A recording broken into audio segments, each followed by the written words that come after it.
It's a blessing. I thought maybe, like. Hey, y'all, happy Sunday. Let's try that again. Good morning, y'all. Happy Sunday. We're here.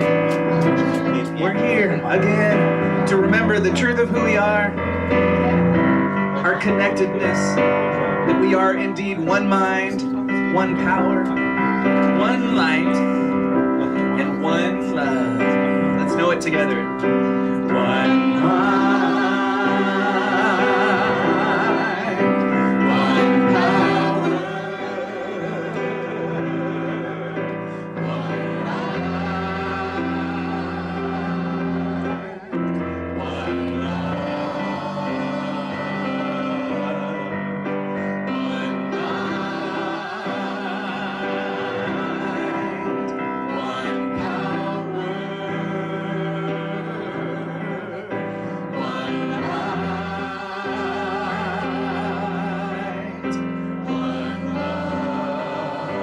Beginning to see everything I can be.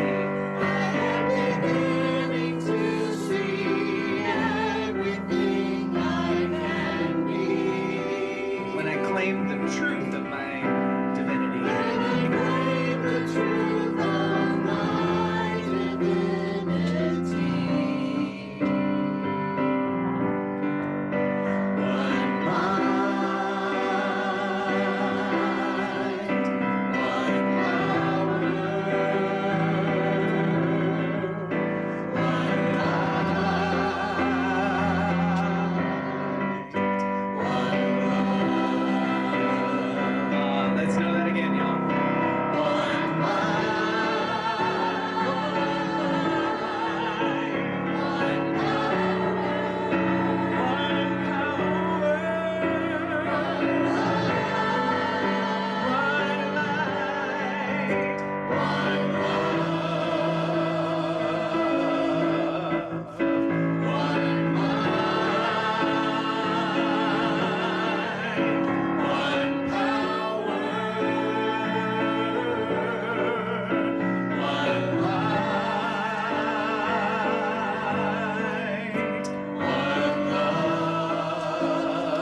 I express appreciation for my many blessings.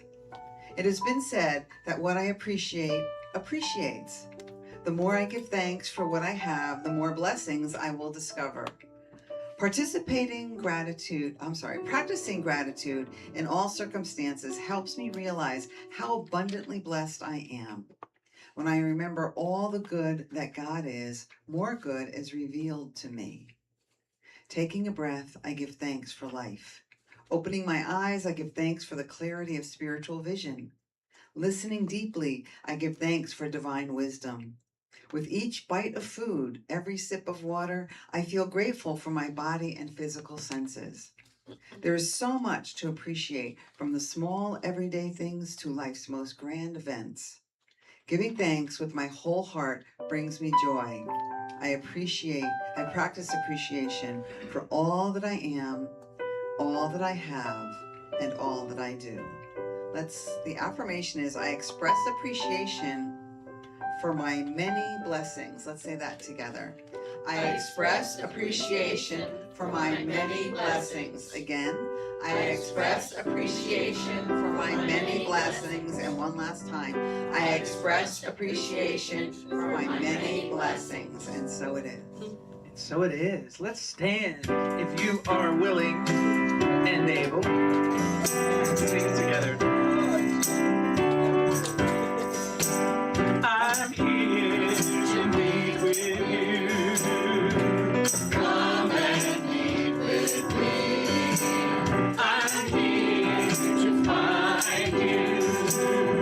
Reveal yourself to me. As I wait, You make me strong. as I long, You draw me to your arms. as I stand, As I stand and sing your praise. you come. Come and fill this place. Won't you come? Won't you come and fill this place? Spirit, come. Come and fill this place.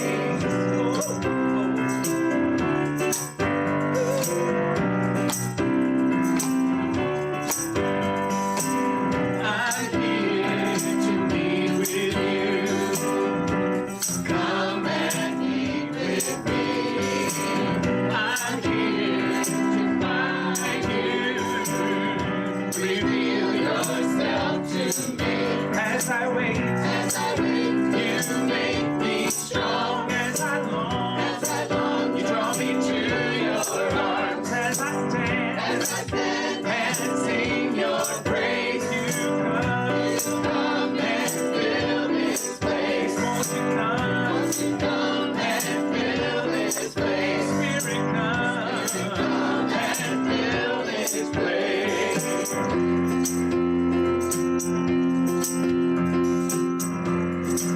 Open the eyes of my heart. Open the eyes of my heart, God. Open the eyes of my heart. I want to see you. I want to see you. Open the eyes of my heart, God. Open the eyes of my heart. I want to see you. I want to see you. To see you high and lifted up, shining in the light of your glory. Pour out your power and love as we sing, holy, holy, holy.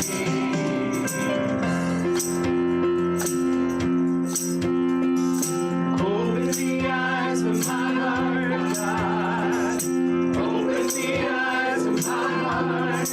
I want to see you. I want to see you.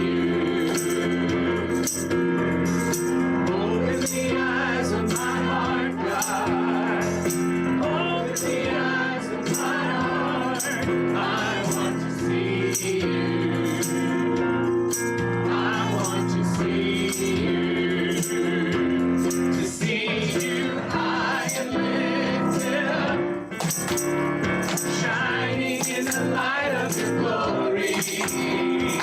Pour out your power and love as we sing, holy, holy, holy. To see you high and lifted up, shining in the light of glory.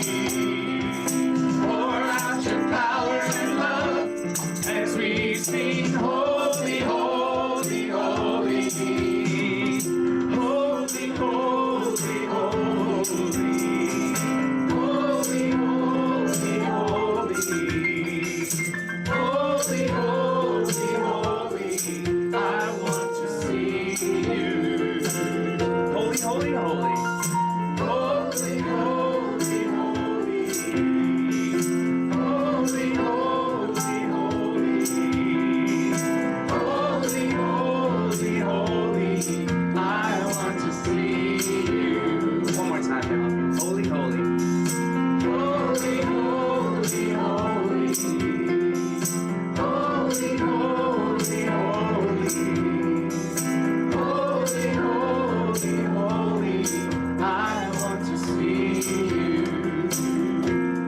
I want to see you.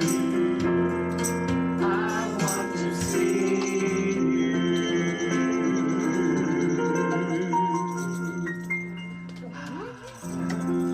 don't you go find somebody and wish them a happy Sunday? Give them a hug, a fist bump, whatever you're doing.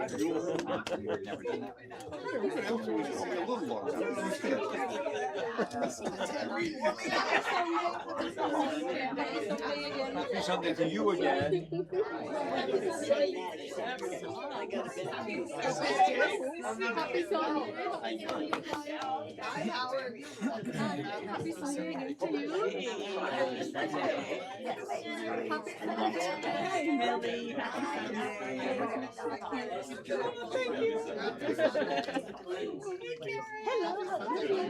That was funny. When you said we might go into I just got back this morning. Perfect. So you didn't get what I said.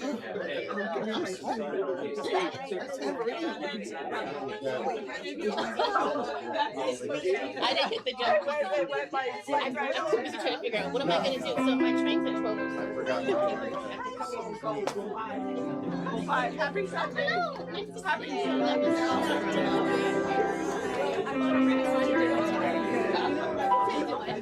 Go next. Go next. Good morning, good morning. Happy Sunday, Lily. Welcome to Unity Center of Norwalk. So good to see everybody this morning. I am Reverend Teresa Krisky, and I'm your platform assistant today. And we have Kenneth Gartman on piano. And we have our beloved Reverend Arlene speaking today. Yay. And I am also the prayer chaplain. So if anyone wants to pray after church, I'm going to be back there holding sacred space for a little while. Are there any first timers here? I'm not seeing any first timers, although everyone looks anew every time I see you. So we have some announcements. First announcement, big announcement, is there will be no Course in Miracles, or not Course in Miracles, I'm sorry. There will be no Lessons in Truth Wednesday night. We will reconvene next week, maybe. We'll have to see what happens. But this Wednesday is not happening.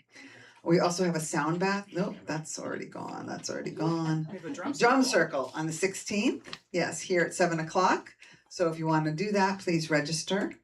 And then on the 20th is open mic. Yeah, on Saturday. So get here early always if you want to perform. If you just want to come and enjoy it, then get here whenever you want. But sign up starts at 6:30, and when the spots are filled, they're filled, and we'll start at 7. So yeah, come join us. My friend Steven is coming up, and he's young and very talented guitarist, singer, songwriter, musical theater guy. So Okay. excited. Thank you. The 25th, which is Thursday, we're having our summer solstice celebration at the Kitchens House, which is on Murray, 67 Murray Street. We're starting a potluck at 6:30, and the actual rituals will start at 7 o'clock. So join, and also if you can register for that, that would be really helpful. And that's a rain or come shine. Either you'll do it outside in the backyard, or it'll go into the house, and we'll figure it out. So, but it's gonna be sunny. It's gonna be beautiful. I've already put in my order. And then on the 28th, which is here, potluck and birthday celebration on Sunday. So, any other announcements? No? Okay. I'm going to light the Christ candle. So here at Unity, we have this Christ candle as a reminder of our oneness, the reminder that the Christ lives within each and every one of us. It's not a person, it's a state of being, it's a state of consciousness that keeps us in our highest, most beloved, most knowing, all-knowing place, which is within each and every one of us. So what I'd like to ask is, if you feel compelled, please close your eyes and repeat with me. The Christ in me is awake now. The Christ in me is awake now. I am so blessed. I am so blessed. I am so grateful for all that I have. I am so blessed. I am so blessed. I am so grateful. I am so blessed. And for all that I am so blessed. I am so blessed. I am so grateful for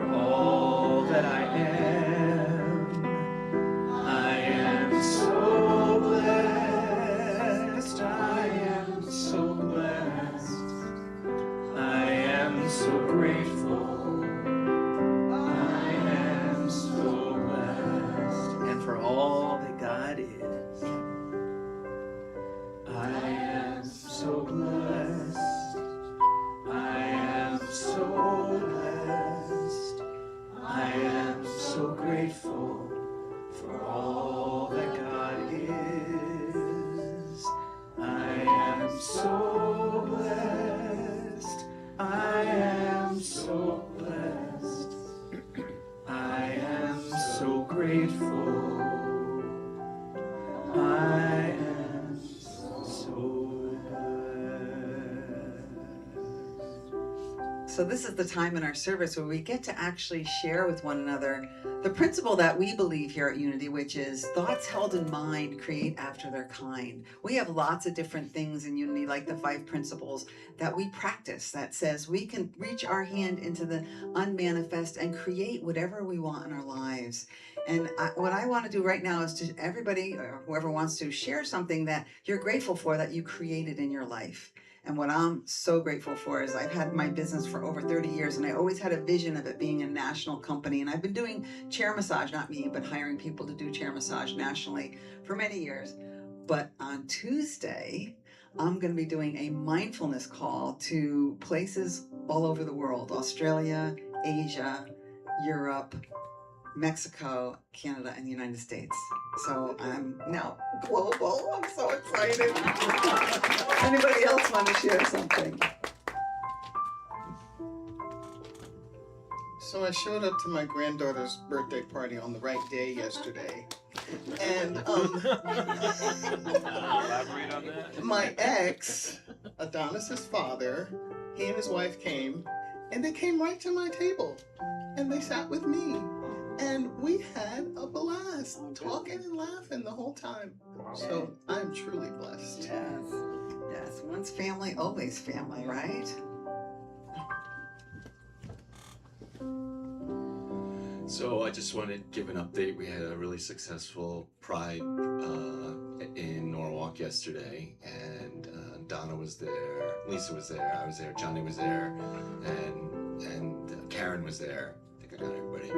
And I got surprised that Governor Lamont came over to me and he was like, "Hey, tell me about this church." And kind of got shocked, and you know, in my nervousness, I gave him, you know, the elevator speech as best I could. And I was like, hopefully I explained it right. He goes, "Yeah, you got the best. You did your best." And then we took a picture. So I have a picture. But just before the picture, his aide slapped a sticker on me on my chest that said, you know, Governor Lamont, you know, Pride Parade. That was cute. So, and anyway, I'll show you guys all the picture. So, yeah, it's nice. Thank you for doing that, for representing us there. So you said to say something you're grateful for that you created. Well, I created my son David, and I'm grateful that he's 19 and he went to New York to see the Knicks watch party last night, and I'm grateful that he came home safely and let me know when he got home at 4 a.m. Yeah, that always helps a nice sound sleep. Anybody else? Yeah. I'm just grateful for the Knicks. It just brought everybody together, and it was so beautiful to see. Yeah, it sure was. I'm grateful because last week I came home from work and I walked into my house, and there was a new piano there that Steve had. Well, now I'll cry. So Steve had gotten that for me, and I love music, and I'm giving thanks in advance for the music that God will make through me. Yeah, I'm very grateful. I just came back from multiple days in silence until yesterday of Vipassana, and the interesting thing is 4 days before I went, I sprained my ankle quite badly, but I said, I'm not going to let that hold me back, and it was challenging, but I loved it. I just loved it, and I bless everybody here that's encouraged me, Kenneth and I know Michelle and Johnny that encouraged me to come. So Thank you. Thank you for everyone for sharing your blessings, because now we're blessed by what you're grateful for. So in that spirit of gratitude, why don't you get comfy in your chair? Get those feet on the floor. We're gonna have our our little God vibration that we always do. And that's going to lead us right into our meditation with Reverend Arlene. We're all family here. Y'all know how we do this, so let's take a deep breath, y'all.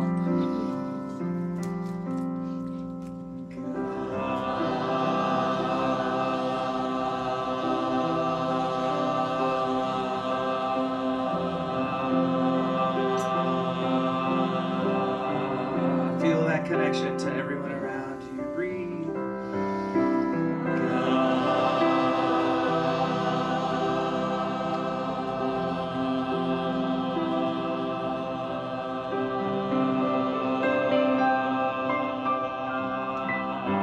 And one last time.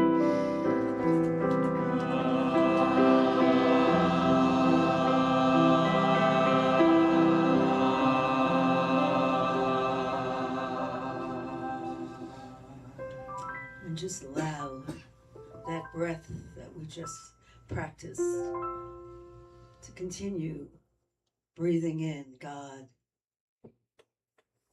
breathing out. And this practice of gratitude that we do here every week. Gratitude is one of the greatest gifts we can give ourselves and give the world.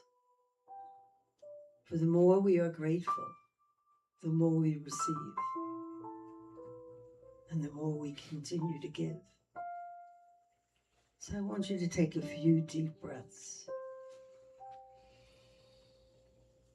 And think of one thing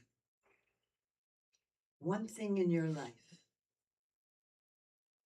that you are grateful for, that has possibly made everything else in your life possible.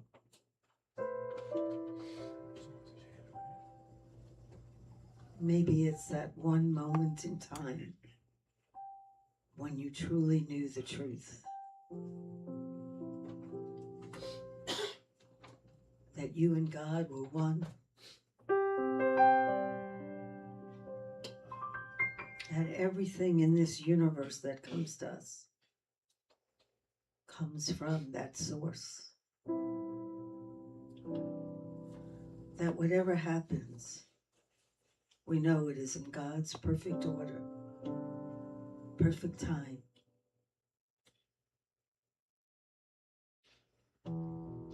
Just feel that gratitude filling up your hearts and your minds and every cell in your body.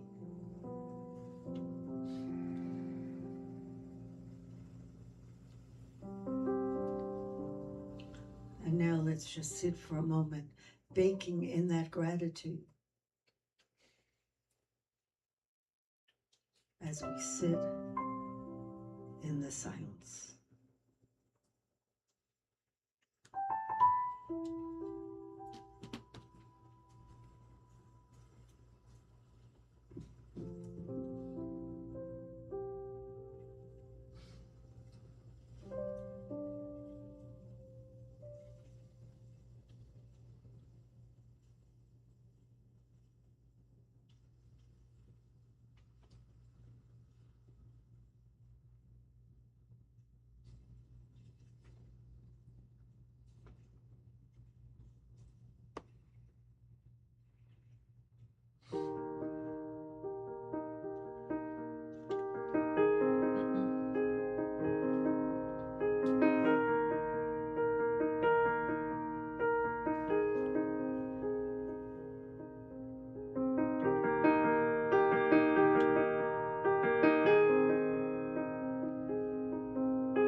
When he told you you're not good enough, when he told you you're not right, when he told you you're not strong enough to put up a good fight, when he told you you're not worthy, when he told you you're not loved, when he told you you're not beautiful, you'll never be enough. Fear he is liar. He will take your breath, stop you in your steps. Fear, he is a liar. He will rob your rest and steal your happiness. Cast your fear in the fire, 'cause fear, he is a liar.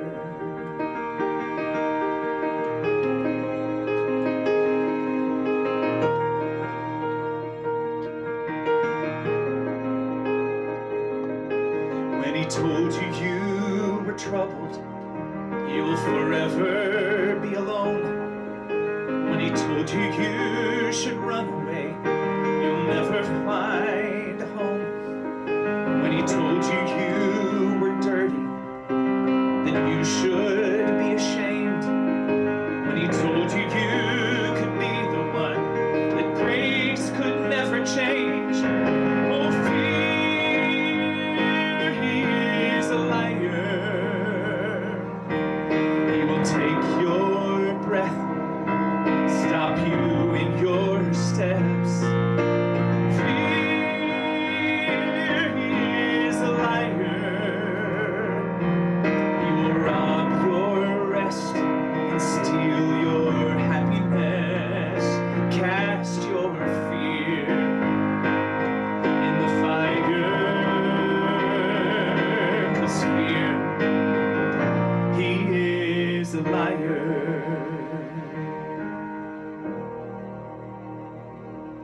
Let your fire fall and cast out all my fears. Let your fire fall, your love is all I feel. Oh, let your fire fall and cast out all my fears. Let your fire fall, your love is all I feel. Let your fire fall and cast out all my fears. Let your fire fall, your love is all I feel. Let your fire fall and cast out all my fears. Let your fire fall, your love is all I feel. Oh, fear, he is a liar. He will take your breath and stop you in your steps. Oh, fear, he is a liar. He will rob your rest and steal your happiness. Cast your fear in the fire, 'cause fear, he is a liar. 'Cause fear, he is a liar.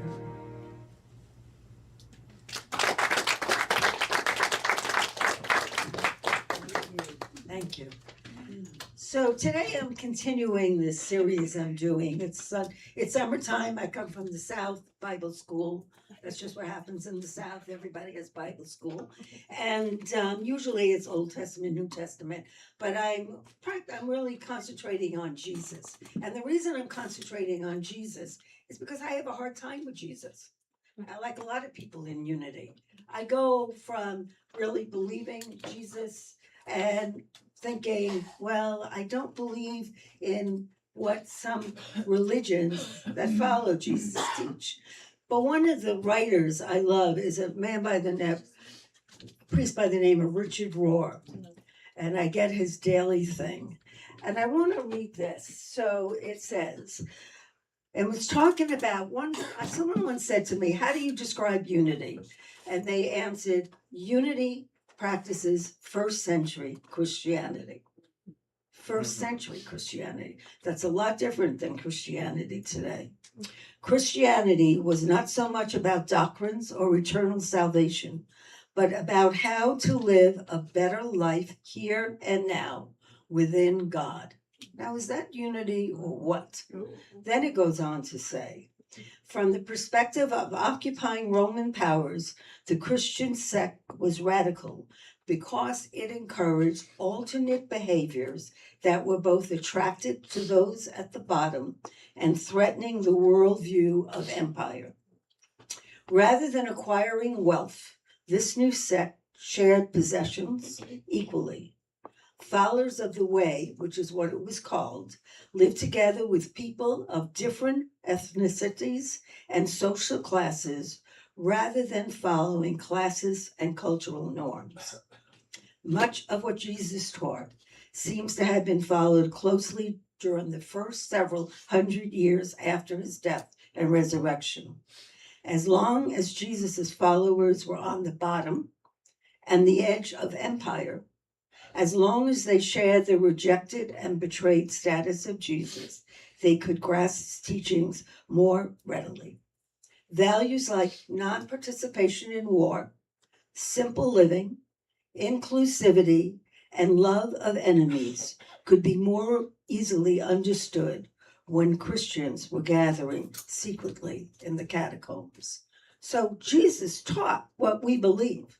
And that's why this person had said that unity follows the teachings of first century Christianity. Myrtle and Charles Fillmore were Christians. They came from a Christian background, and they used Jesus's teachings from the beginning to establish unity and our principles here in unity. And what's interesting is the 12-step programs, which was started by Bill Wilson and Dr. Bob Smith, also used early Christianity, and they followed books like Sermon on the Mount to come up with the 12 steps. You see, Jesus knew what he was doing.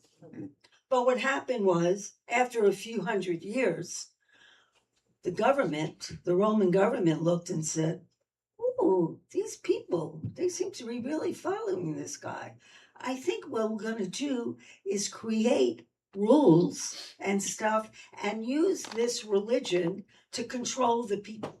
Constantine actually took it and made a government and used the Christianity of Jesus and created a religion of damnation, and if you don't do what we want, you're going to hell, and all this. Jesus never taught that. He taught love. He taught inclusivity. He taught forgiveness. He taught all this stuff, and somehow it got forgotten. So one of the reasons I have such a problem is I believe the teachings of Jesus. I don't always believe what certain churches say, because it doesn't make sense to me that Jesus would be happy with it. So at one time I was living in Kansas City. I was going to ministerial school, and I had been doing meetings in a prison, and I decided I wanted to take unity into the prison. I thought, this is a positive message. I'm going to take the Daily Word. These prisoners could use this. And I met with a guy, the chaplain, who was in charge of the prison. And this was right after 9/11.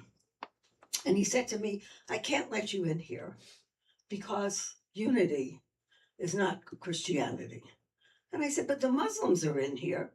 He says, "We have to allow the Muslims in here," because he's afraid of riots. But unity is just too far out there. And I said, "Well, what about unity do you have such a problem with?" And he says to me, "Well, let me ask you a question." He says, "Have you been saved?" I said, "Yes, I've been saved."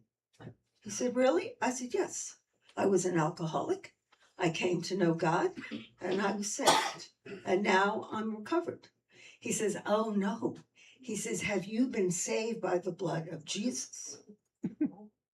I said, "No, but I've been saved. I am a different person." And he said, "Well, if you haven't been saved by the blood of Jesus, you are going to hell." So I said to him, this is right after 9/11, I said, "So you're telling me that the Muslim terrorists that were in the plane, if right before that plane hit the towers, they got saved by the blood of Jesus, that they are going to heaven. And the Jewish firefighter who has given up his life to save other people is going to hell? And the man looked me in the eye and he said, yes. Oh, wow. And I said, well, you know what? I'll go to hell. I got good company there. I'm thinking I got Gandhi, Yogananda, the Buddha, Moses. I mean, all my relatives are there. I mean, my friends are there. I have a lot of friends in hell, I'm sure, by that standard. And I was so shaken. I wouldn't let him see it, but I got out of there and I got in my car and I cried. I called my husband and I cried because I thought, this isn't what Jesus was about. This isn't. Religion has taken his teaching, some religions, and created this thing that some people are going to go to heaven because of one thing, and other people are going to go to hell just because that wasn't happening. I said, that's not a God of love. And so I have this confusion. So God has a way of giving me messages. So here I am thinking about this talk, thinking about Jesus, thinking about a parable that we're going to do. And I'm looking for something to watch on TV because I'm a procrastinator. I say, that's sloth in 5 letters. And so instead of working on the talk, I think I'll watch a movie. Why not? I'm such a procrastinator. So I go onto Netflix to see what movie shall I watch, what's going to take my mind off of this. And I see this movie called The Forge. I think, I haven't seen this movie. I'm going to watch it. So what is The Forge about?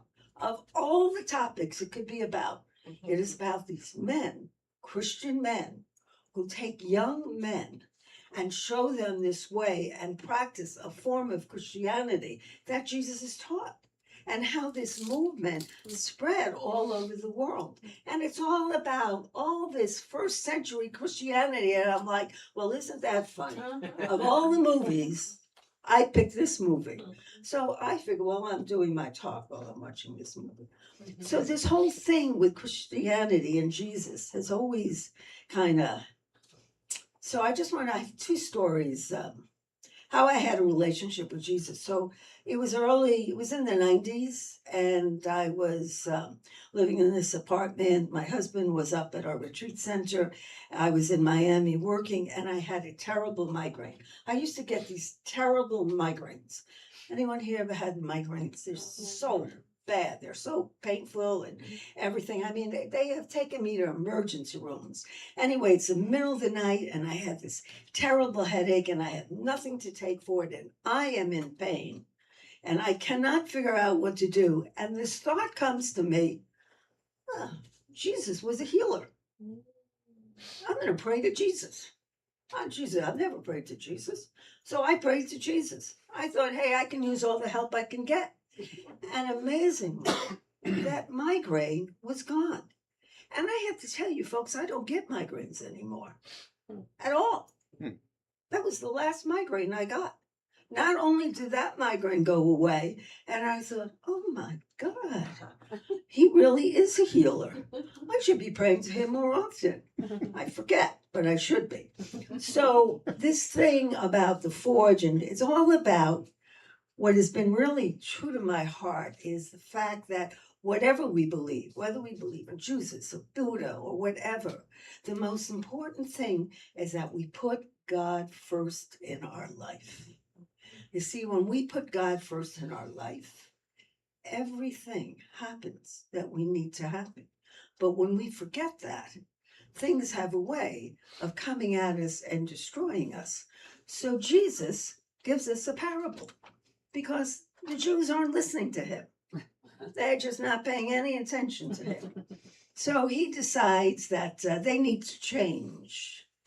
And he gives them a parable because he loved to give them parables because they were too thick-headed to listen to him in any other way. So he gives them the parable of the house built on rock and sand, which is in Luke chapter 6, 47 to 49. It's also called the parable of the wise builder. And it goes this way. That one is like a man building a house who dug deeply and laid the foundation on rock. When the flood arose, the river burst against that house, but could not shake it because it had been well built. But the one who hears and does not act is like a man who builds a house on a ground without a foundation. When the river bursts against it, immediately it fell, and great was the ruin of that house. So that kind of reminds me of the Three Little Pigs, right? So in Miami, when Hurricane Andrew hit, it was a perfect example of this. The houses that were built of straw, better known as wood, they were destroyed. And the houses that were built of wood, they were destroyed too. The only houses that were not destroyed were the older houses that had been built of stone and brick. And there was a picture in the Miami Herald after the hurricane, and it showed an aerial of two developments opposite each other, across the street. One were new houses, and it looked like it had been bombed. The houses were just completely destroyed. The other one had been built of rock and stone, which is what they used to do in Miami years ago. And those houses were still standing. And what happened is, in the current building, builders got greedy and they didn't go along with zoning, and they let a lot of things go, and those houses always got destroyed. So what Jesus is saying is that when we have a strong foundation, when our faith is based on a rock, when we know that God is the source of all of the good in our life, when God is the source of our abundance, when God is the source of all we're grateful for, when we put God first in our life, whatever we need, we have, including the things we don't want that maybe we need, because we don't always get what we want, folks. We get what we need. And what we need is always not what we want. So the floods in this case, they represent the problems in life.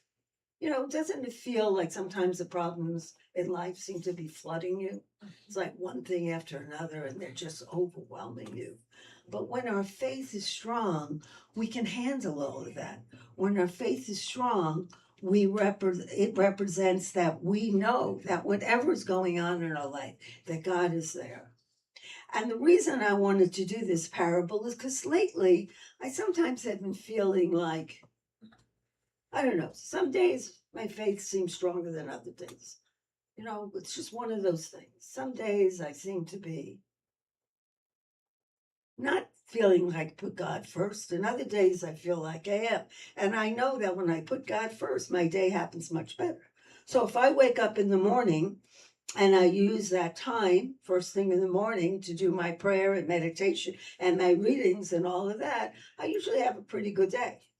But when I get up in the morning and I start doing, I don't know, I start putzing around the house, you know, I start cleaning out a drawer or going down to the kitchen and doing something, or taking a shot, doing whatever, that my days don't go as well.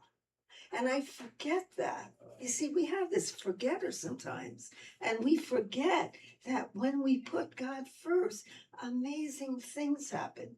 And I have to tell you, when I was married, when my husband and I were married, it was impossible for me to forget it because he was so strong. I mean, he would meditate for hours, and he reminded me of that. And sometimes I think now I kind of forget it. But it's important for us to remember that, because when we do that gratitude, when you were doing the gratitude, I thought, you know what?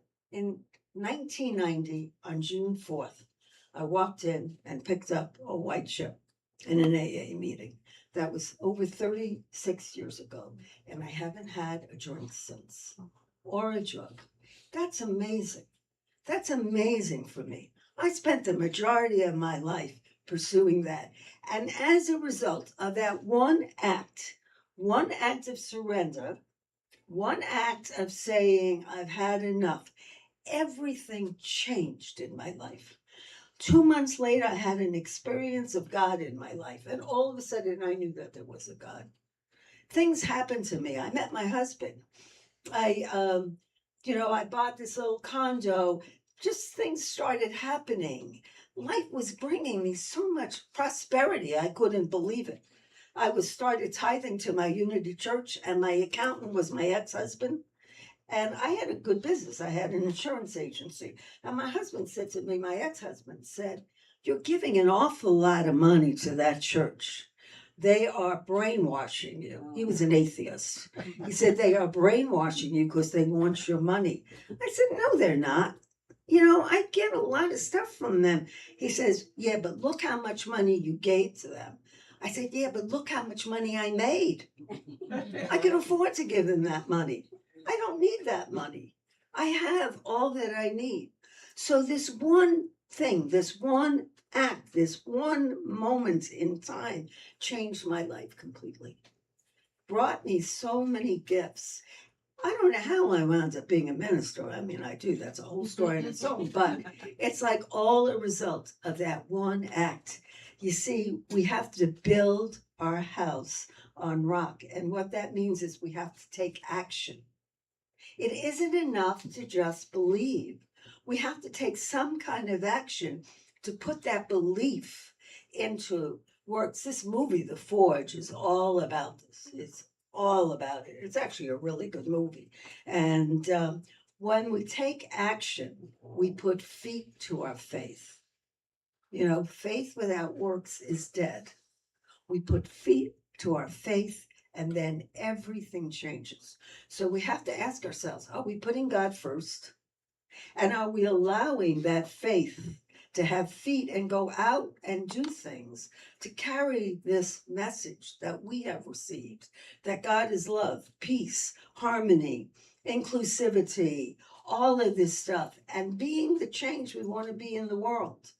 Because we have been blessed.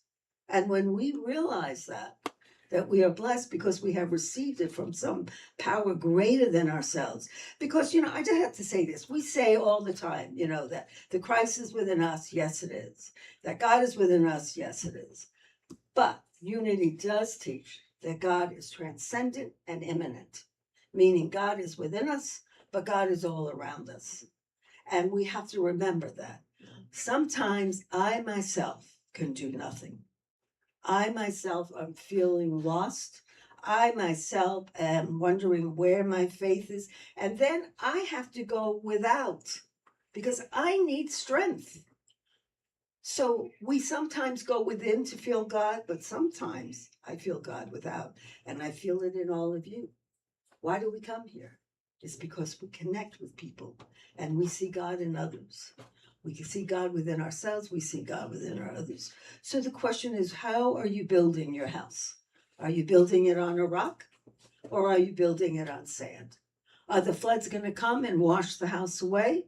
Or no matter what life gives you, you will withstand it. You will get stronger. Your faith will stay in. And this is what Jesus taught. This is what Jesus taught us. So whether you believe in Jesus or not, know this, he changed the world. He changed the world. One man did an amazing thing to change the world. And so we can learn a lot from his teachings. So read the Red Letter Bible sometime. Anyway, so take a moment and think, close your eyes for a second, and think of something in your life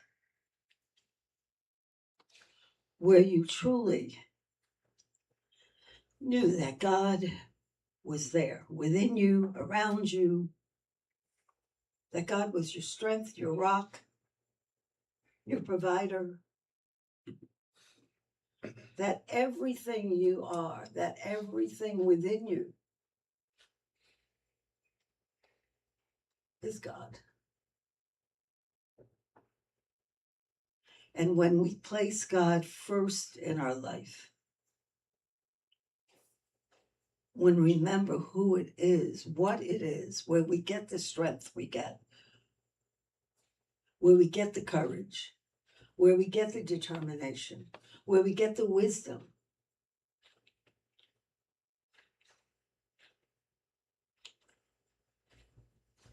then our house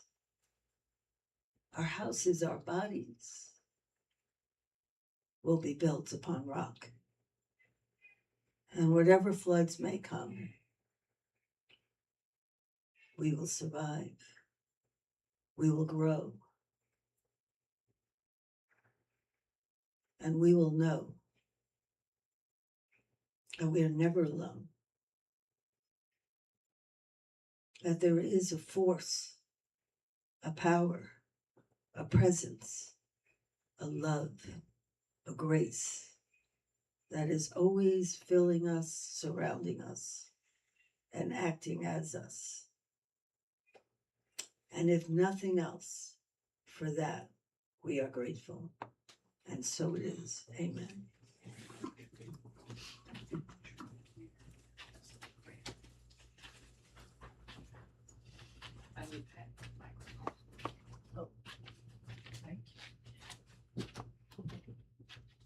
Thank you, Arlene.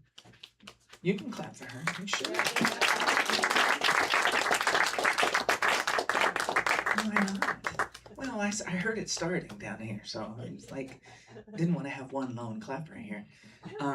Okay, here we go. We're gonna see how this works. Wait, there we go. Happy Sunday, y'all.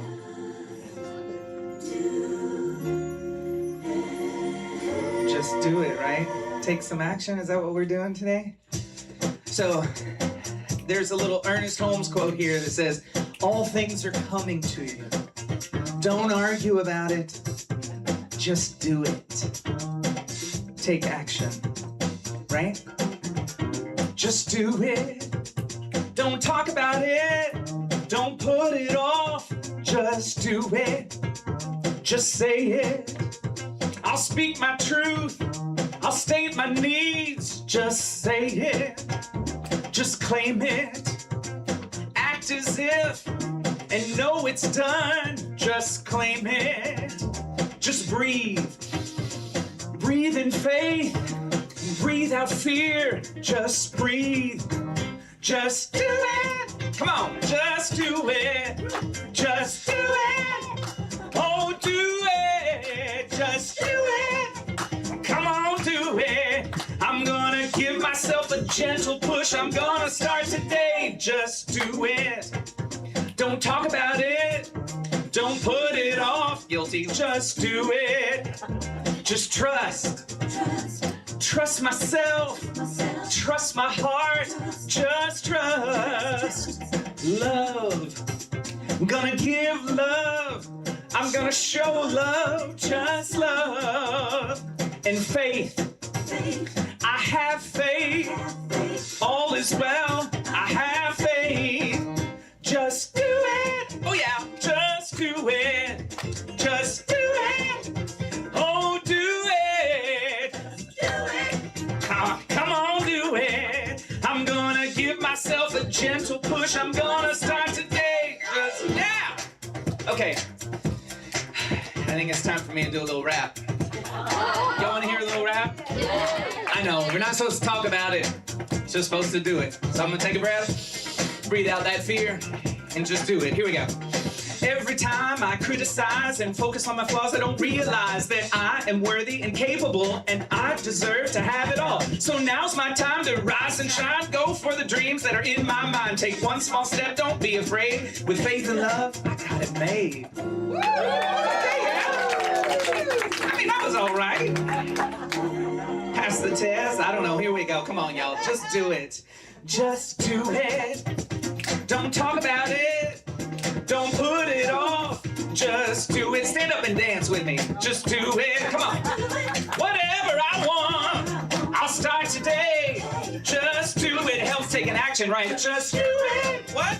Just do it. Just do it. Ah, come on, do it. Just do it. Watch me do it. I'm gonna give myself a gentle push. I'm gonna start today. Just do it. It's done.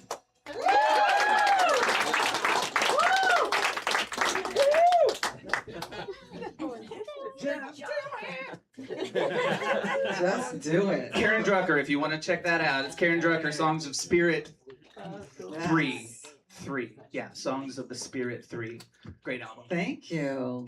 That was great. And so was your talk. Exactly what I needed today. So blessed. But right now is the time of our offering. So we're going to just take a moment and see what is ours to do to give, because we just received some amazing spiritual words, some amazing spiritual food. So we go into our hearts and we ask, what is mine to give? What is mine to give so I can keep coming here and getting fed more and more so I grow into my highest spiritual self? And we take our prayer of prosperity. We say, divine love flowing through me blesses and multiplies all that I have, all that I give, and all that I receive. We've got lots of ways to give. We've got our board member on duty going around with baskets if you actually have something physical to put in it. We have a QR code on our bulletin. If you go to our website or our Facebook page, you can donate there. And trust that whatever you're called to give is going to come back to you tenfold, okay? That's the way it works, right? I am so grateful for this life I have to live. Lord, I am so grateful for all I have to give. For I live in a world of abundance, in a true never-ending source from above. Yes, I live in a world of abundance, with a life overflowing and a heart full of love. With a life overflowing and a heart full of love. With a life overflowing and a heart full of love.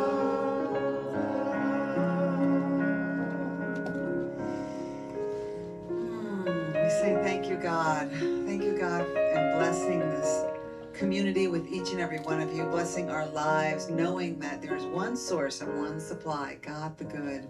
And whatever we have here is going to multiply, and we are so grateful. Amen.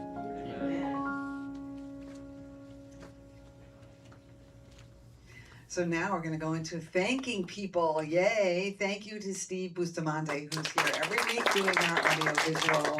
Thank you to Joe, who did our sound today. And thank you for Kenneth Gartman and Joyful Noise. We are so blessed. Thank you, Arlene, who did hospitality. Oh, Sherry. Oh, okay. Thank you, Sherry. And were you a greeter? I'm Brian.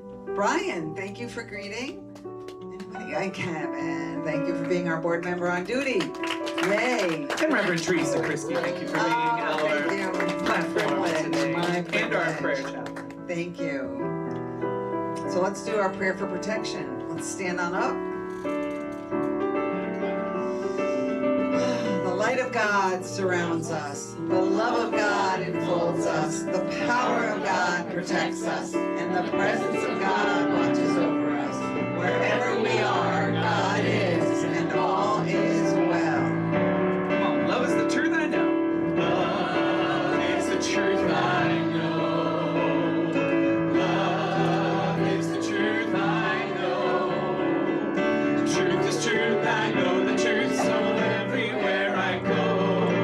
Love is the truth I know. Peace. Peace is the truth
on from here, take that truth that we know and go out in the world and be the word, the light, and the love. And so it is.